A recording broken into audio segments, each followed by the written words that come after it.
Students, আজকে আমরা phrasal verb করাবো। দেখো, ফ্রেজাল ভার্বের আগে একটা করেছিলাম আমাদের ভিডিও, আমাদের ডিবি কোচিং এই চ্যানেলটা তোমরা আসবে এবং অবশ্যই সাবস্ক্রাইব করবে, করলে দেখবে যে চ্যানেলে অনেক ভিডিও আমরা ছাড়ছি বিভিন্ন ক্লাসে, সেগুলো দেখবে। ইতিহাস, ভূগোল, হ্যাঁ, এইগুলো আমরা ছেড়েছি, বাংলা বিভিন্ন ক্লাসে। আজকে ইংরেজি গ্রামারও অনেক ছেড়েছি, আজকে ফ্রেজাল ভার্ব।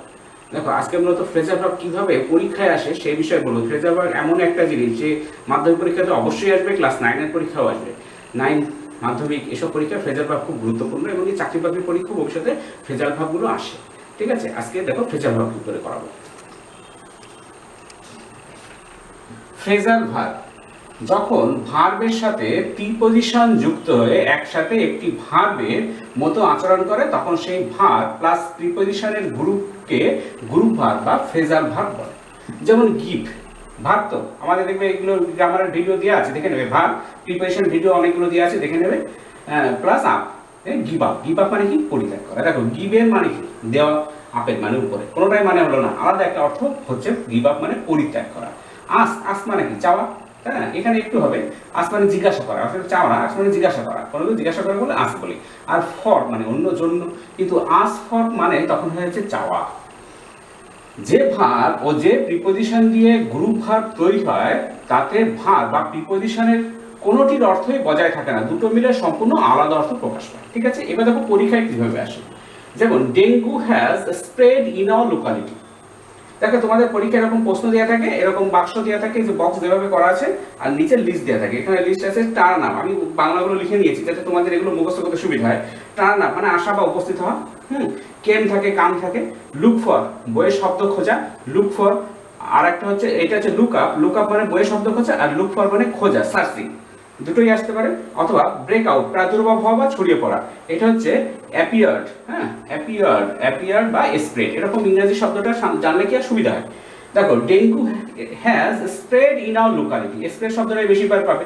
তাহলে dengue has spread in our locality. প্রথমত আমরা লিস্ট থেকে বের করব যে ব্রেক আউট আছে আমাদের লিস্টে, তাহলে ব্রেক আউট মানে প্রাদুর্ভাব হওয়া, কিন্তু আমরা এখানে লিখছি ব্রোকেন আউট। কেন? দেখো, ডেঙ্গু হ্যাজ স্প্রেড, এটা কি? প্রেজেন্ট, হ্যাঁ, পারফেক্ট টেন্স। ঠিক আছে, এই যে হ্যাভ বা হ্যাজ সাবজেক্টের পরে মূল ভার্বের থার্ড ফর্ম, এটা থেকে আমরা কি বুঝতে পারছি যে এটা প্রেজেন্ট পারফেক্ট টেন্স। যখন এটা হ্যাজ আছে এবং তখনই সবসময় এই স্প্রেড, এই যে এখানে যে ভার্বটা বসাবো সেটা সবসময় ভার্বের থার্ড ফর্ম উঠবে। তাহলে কি হবে? Break, broke, broken. ঠিক আছে, break, broke, broken, third form কি? ব্রোকেন, সেই জন্য এখানে ব্রোকেন আউট হলো। ঠিক আছে, dengue has spread in our locality মানে ব্রোকেন আউট, তাহলে একটা হলো। এবার দেখো, he always happens to be in the meeting punctually, সবসময় মিটিং আসে পাংচুয়ালি আসে। দেখো, এখানে টার্ন আপ, টার্ন আপ মানে আসা বা উপস্থিত হওয়া। দেখো, টার্ন আপ মানে আসা বা উপস্থিত হওয়া। ঠিক আছে, এখানে কাম, আমি কেম লিখে রেখেছি, কাম বর্তমান হলে কাম। ঠিক আছে, এখন দেখো, টার্ন আপ মানে আমাদের মূল জিনিসটা পরীক্ষায় তো বাংলা দিয়ে থাকবে না, এটা আমাদের জানতে হবে শেখার জন্য। টার্ন আপ মানে আসা বা উপস্থিত হওয়া, তাহলে আমাদের প্রথমে খুঁজতে হবে টার্ন আপ হবে। হ্যাঁ, he always happens to be in the meeting punctually মানে পাংচুয়ালি উপস্থিত হয়। তাহলে যখনই হি আছে, হিটা দেখো, he third person singular number. ঠিক আছে, প্রেজেন্ট ইনডেফিনিটে যদি থার্ড পারসন সিঙ্গুলার নাম্বার হয়, হ্যাঁ, প্রেজেন্ট ইনডেফিনিটে, তাহলে মূল ভার্বের সঙ্গে এস বা ইএস যোগ হয়। তাহলে হি অলওয়েজ হ্যাপেন্স, এটা এখানেও আছে, এস আছে না, happens to be in the meeting, সেই জন্য এখানে টার্নের সঙ্গে একটা এস যোগ করা হচ্ছে, টার্নস আপ। ঠিক আছে, এবার দেখো, the youth are in search of jobs, মানে ইন সার্চ বলতে সার্চিং, খুঁজছে আর কি। তোমরা যেরকম আমাদের এই যে লুক ফর, লুক ফর মানে খোঁজা, হ্যাঁ, সার্চিং, যেমন আমাদের চ্যানেলে গিয়ে আমাদের কোচিং, ডিবি কোচিং চ্যানেলটা অবশ্যই তোমরা সাবস্ক্রাইব করবে আর সার্চিংও করবে, সার্চিং এ দেখো আসে কিনা। ঠিক আছে, ডিবি কোচিং বলে সার্চ করবে, দেখবে আসবে। এই সার্চিং মানে খোঁজা। The youth are in search of jobs, ইউথরা কি খোঁজে? চাকরি খোঁজে। তাহলে এই আর এইটা দেখে আমরা বুঝে যাবো এটা কন্টিনিউয়াস করতে হবে, যে তখন মূল ভার্বে কন্টিনিউয়াস মানে আইএনজি। তাহলে লুক ফর অরিজিনাল হচ্ছে লুক ফর মানে খোঁজা, লুক ফর মানে খোঁজা, হ্যাঁ, সার্চিং। তাহলে এখানে সেই জন্য আইএনজি, যেহেতু কন্টিনিউয়াস সেই জন্য আইএনজি, লুকিং ফর। ঠিক আছে, এটা লিখে নাও, তারপর আরো দিচ্ছি, তোমাদের দেখবে আরো সুবিধা হবে বুঝতে। স্টুডেন্টস, এরপরে দেখো 2 নাম্বার, আমি এরকম আলাদা আলাদা কেন করেছি তোমাদের বোঝার সুবিধার জন্য, একসাথে অনেক দিলে ভালো লাগে না। 2 দেখো, 2-এর 1, স্বামী started for school feeling that he was the worst boy on earth। হ্যাঁ, সেই স্কুলের জন্য রওনা হলো, সে ভাবলো কি যে আমি সবচেয়ে খারাপ আর কি। এটা স্টার্টেড মানে কি? সেট আউট মানে এই যে এখানে দেখো পাস হয় মানে লিস্ট দেওয়া আছে, দেখো পাস হয় মানে মারা যাওয়া, রান আফটার ধাওয়া করা, সেট আপ মানে যাত্রা শুরু করা, সেট অন লেলিয়ে দেওয়া। এই বাংলা তোমাদের দেখবে বই, গ্রামার বই খুঁজলেই এগুলো দেখবে প্রচুর বাংলা দেওয়া আছে, এগুলো তোমরা বই থেকে একটু পড়ে নেবে, তাহলে সুবিধা হবে। বাংলাটা বেশি বেশি কিছু বিশাল কিছু তোমাকে পড়তে হবে তা নয়, শুধু এই যে পাস হয় মানে মারা যাওয়া, এইটুকু শুধু মুখস্থ রাখো। রান আফটার মানে ধাওয়া করা, সেট আপ মানে যাত্রা শুরু করা, সেট অন মানে লেলিয়ে দেওয়া, তাহলেই দেখবে হবে। আর তা নাহলে আমি এরপরে আরো ভিডিও বানাবো, তখন সেগুলো দেখতে থাকবে, তাও হবে।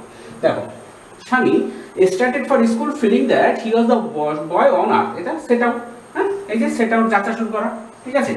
এবার গান্ধীজি ডাইড অন 30 জানুয়ারি 1948। দেখো 5 অ্যাওয়ে, এখানে খেয়াল করো, এখানে লেখা আছে 5 অ্যাওয়ে, কিন্তু আমি এখানে কি লিখলাম 5 অ্যাওয়ে, খেয়াল করো কেন, এখানে ডাইড, দেখো মূল ভার্ব হচ্ছে ডাই, কিন্তু যেহেতু পাস্ট টেন্স ডাইড, হ্যাঁ, এটা যেহেতু পাস্ট টেন্স এটা ডাইড হয়েছে, সেই জন্য আমরা এখানে পাস্ট ফর্ম ব্যবহার করেছি। 5, তারপর সেকেন্ড ফর্ম কি পাস্ট, মানে পাস্ট ফর্ম পাস্ট, আর থার্ড ফর্ম পাস্ট, ঠিক আছে। এই তোমরা প্রেজেন্ট পাস্ট পাস্ট ফর্ম, এই ফর্মগুলো জানবে অবশ্যই, নিচুগুলো সব পড়েছো। Claude and Philippa made plenty of kites and had lots of fun chasing them. তাদের অনেক আনন্দ হলো এইটা চেস করতে, ঠিক আছে। এই যে চেজিং দেম, এই যে এখানে দাগ দেয়া নেই, দেখো Philippa and Claude and Philippa made plenty of kites, এই যে এখানে হচ্ছে এটা চেজিং দেম, চেজিং এর নিচে দাগ হবে, ঠিক আছে, এই চেজিং এর নিচে দাগ হবে, তা নাহলে বুঝতে পারবে না। তোমাদের কি হবে, একটু আলাদা রকম লেখা থাকবে, হ্যাঁ, একটু বোল্ডলি বা অন্যভাবে লেখা থাকবে, তোমরা সহজে ধরতে পারবে ভাবগুলোকে। Claude and Philippa made plenty of kites and had lots of fun, এই যে চেজিং দেম, দেখো চেজিং মূল ভার্বের সঙ্গে আইএনজি যোগ আছে, এজন্য রানিং দেম। দেখো আর যখনই রান শব্দটার সঙ্গে এখানে দেখো কি আছে, রান আফটার মানে হ্যাঁ ধাওয়া করা, তাহলে তাদের ধাওয়া করলো রান আফটার, কিন্তু এখানে যেহেতু আইএনজি যোগ হয়েছে সেটা রানিং আফটার হয়েছে। আর রানিং এর সঙ্গে খেয়াল করো আর ইউ এন রান, খেয়াল করো আর ইউ এন রান যখন আইএনজি যোগ হচ্ছে তখন এই এনটা ডবল হয়ে যাচ্ছে, ঠিক আছে, কারণ এটা এইখানে ইউ আছে বলে এটা ডবল হয়ে গেছে, ঠিক আছে। এটা বিষয়ে আমাদের দেখবে ভিডিও আছে আইএনজি যোগ করার, সেটাও দেখে নেবে, তাহলে আরো ভালো বুঝতে পারবে। এরপরে দেখো the company has established the new branches, ঠিক আছে, এস্টাবলিশ মানে এখানে লিস্টে দেখো টার্ন অ্যাসাইড মানে সরে আসা, সেট আপ প্রতিষ্ঠা করা, টেক অফ খুলে ফেলা, বিয়ার ওয়ে জিতে নেওয়া। তাহলে দেখো the company has establish the new branches, নতুন ব্রাঞ্চেস স্থাপন করেছে মানে সেট আপ করেছে, সেট আপ মানে প্রতিষ্ঠা করা, তাহলে সেট আপ কোনো পরিবর্তন নেই, ঠিক আছে। He removed his jacket before entering the hall, removed এইখানে খেয়াল করো, হি রিমুভ, ইডির দিকে খেয়াল করো, এটা পাস্ট টেন্সে আছে। আগে আমাকে বুঝতে হবে যে এটা কি হবে, রিমুভ মানে কি খুলে ফেলা, টেক অফ মানে খুলে ফেলা, আমি বলেছি এটা বাংলাটা মুখস্থ করতে হবে, টেক অফ মানে খুলে ফেলা, কিন্তু আমাদের এখানে রিমুভ আছে, তাহলে টেকের প্রেজেন্ট ফর্ম হচ্ছে টেক, পাস্ট ফর্ম টু, তারপরে third form taken, take took taken, কিন্তু আমাদের সেকেন্ড ফর্ম মানে past indefinite form, past form টাইপের, তাহলে টেক টু অফ, ঠিক আছে। এরপরে দেখো the footballer won the gold medal, ঠিক আছে, এখানেও খেয়াল করো বিআর ওয়াই মানে জিতে নেওয়া, ঠিক আছে, কিন্তু বিআর বোর বর্ন, ঠিক আছে, এই যে বিআর পাস্ট টেন্স কি বোর ওয়াই, এখানে যখন উইন, উইনের পাস্ট টেন্স কি আছে, এখানে অরিজিনাল ভার্বটা প্রেজেন্ট ফর্ম হচ্ছে উইন, উইনের পাস্ট ফর্ম কি ওন, উইন ওন, ঠিক আছে, যেহেতু পাস্ট ফর্ম ওন সেই জন্য এখানে হয়েছে বোর ওয়াই, ঠিক আছে, এটা লিখে নাও স্টুডেন্টস। এবার দেখো our school clauses at 4:30 PM, ঠিক আছে, আমি কি লিখেছি ব্রেক স্যার, খেয়াল করো এখানে ব্রেক ইনটু মানে ভেঙে প্রবেশ করা, গিভ আপ মানে পরিত্যাগ করা, ব্রেক আপ মানে শেষ হওয়া, কল ফর মানে কৈফিয়ত চাওয়া, কল আউট মানে বাদ, এগুলো মুখস্থ রাখবে।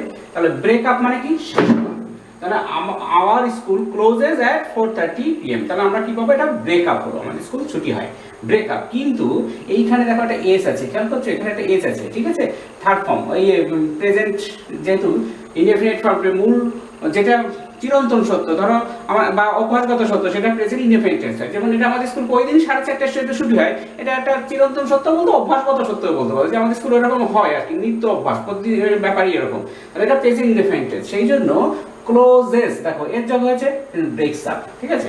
এরপর দেখো অ্যাভয়েড ব্যাড কোম্পানি, তাহলে অ্যাভয়েড করা হচ্ছে ব্যাড কোম্পানি অ্যাভয়েড দেওয়া, মানে কি আমাকে কি বলতে হবে গিভ আপ, সেই ডোন্ট গিভ আপ হোপস, আশাহত হও না আমরা বলি না, সেই গিভ আপ, ঠিক আছে, গিভ আপ, তাহলে অ্যাভয়েড ব্যাড কোম্পানি মানে গিভ আপ, পরিত্যাগ করো খারাপ কোম্পানিকে পরিত্যাগ করো, তো এখানে কোনো চেঞ্জ নেই, গিভ আপ মানে পরিত্যাগ করো, তাহলে অ্যাভয়েড গিভ আপ করো। The situation requires quick action, মানে সিচুয়েশনটা এমন যে খুব তাড়াতাড়ি একটা অ্যাকশন কিছু কাজ করা দরকার, সেইটা দরকার রিকোয়ার্স, কুইক অ্যাকশন, তার মানে এটা হচ্ছে কল ফর, ঠিক আছে। কল ফর মানে হচ্ছে কৈফিয়ত চাওয়া বা খুব তাড়াতাড়ি কোনো অ্যাকশন করা, কল ফর, সেটা হচ্ছে কল ফর। তাহলে এই রিকোয়ার্স হচ্ছে কল ফর, কৈফিয়ত চাওয়া বা সেই সিচুয়েশনের উপযুক্ত কাজ সঙ্গে সঙ্গে করা, তাহলে রিকোয়ার্স।